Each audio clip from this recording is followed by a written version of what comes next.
Mr. Speaker, I am pleased to yield 5 minutes to a new member of the Foreign Affairs Committee, my neighbour from Northern California, Ms. Lynn Woolsey.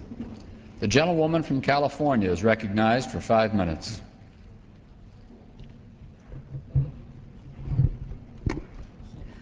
Mr. Speaker, I'm a proud member of the Foreign Affairs Committee. I'm a member of the Progressive Caucus and the Out of Iraq Caucus, and I've been working to bring our troops home since before we sent them there. Mr. Speaker, the decision to send more brave Americans into the Iraq grinder is an act of staggering arrogance for the President. Nearly two-thirds of our people think this is a deeply flawed, tragically misguided policy. They get it, Mr. Speaker. They can see that more troops won't stop the sectarian violence because it is our very military presence that ignited the sectarian violence in the first place. The human cost in Iraq has been devastating. By some estimates, several 100,000 Iraq citizens have died for the cause of their own so-called liberation. No wonder a majority of Iraqis want the occupation to end. As the late columnist Molly Ivins put it, and I quote her, "Iraq is clearly hubris carried to the point of insanity. It's damn hard to convince people you're killing them for their own good," unquote. I hope that an overwhelming vote in favor of this resolution will compel the President to rethink his Iraq policy. But if not, this body will have no choice but to take further steps. Ultimately, we must do more than send a message. We must send a convoy of military planes to bring our troops home. Together with my colleagues, Congresswomen Lee and Waters, I have offered a plan to end the war once and for all. Our bill is H.R. 508, the Bring Our Troops Home and Iraq Sovereignty Restoration Act. H.R. 508 would complete a fully funded military withdrawal from Iraq within 6 months of enactment, because our military and their families have given enough for this policy that is only increasing the terrorist threat and doing damage to our national security. The bill would accelerate the training of Iraqi security forces during that 6-month period. And because Iraq is not yet ready to defend its people against thugs, insurgents, and militias, our bill calls for an international stabilization force to help keep the peace in Iraq.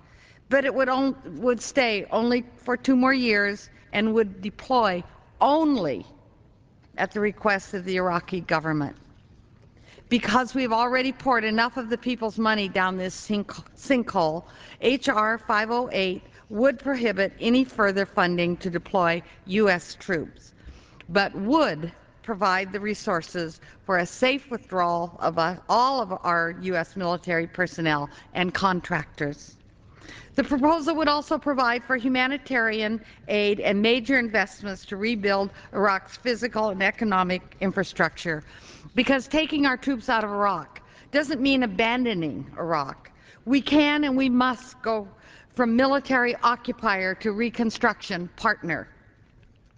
Our proposal expressly prohibits the construction of U.S. military bases in Iraq because it's that kind of permanent occupation that fuels the rage of anti-American jihadists in the Middle East. Iraq would belong to the Iraqis, and that includes Iraq's resources. So under the terms of our bill, the United States would forfeit any proprietary claim to Iraqi oil. Finally, H.R. 508 guarantees full health care funding, including mental health benefits for U.S. veterans of military operations in Iraq and other conflicts. It's the very least we can do to express our gratitude and repay their sacrifices. Mr. Speaker, we must never, ever forget what war does. War does to bodies, to minds, to families, to communities, and to the human soul. The victims of war are not pieces to be moved around on a chessboard. They are our fellow citizens in a global village that gets smaller every day. They are our brothers. They are our sisters. They are God's children and as much right to human dignity as you or I. The one thing I desperately hope we've learned from the Iraq nightmare is that we must find more sensible, humane ways to keep America safe. May I have Time of the gentlewoman has half a expired. minute? Please to yield an additional 30 seconds. Gentlewoman is recognized for 30 seconds. We must find more sensible, humane ways to keep America safe and resolve global conflict. Because if we don't, given the kinds of weapons that are available today, I fear that we are putting the entire planet on a path toward destruction. I fear most of all for our children. War, said Martin Luther King Jr., is a poor chisel to carve out tomorrow. Mr. Speaker, tomorrow belongs to our children. So for their sake, we must find alternatives to war. We must protect America by relying not on our basest impulses, but on the most honorable and humane of American values, our love of freedom, our desire for peace, our capacity for global leadership, and our compassion for the people of the world. Time of Thank the you, Mr. gentlewoman has Speaker. expired.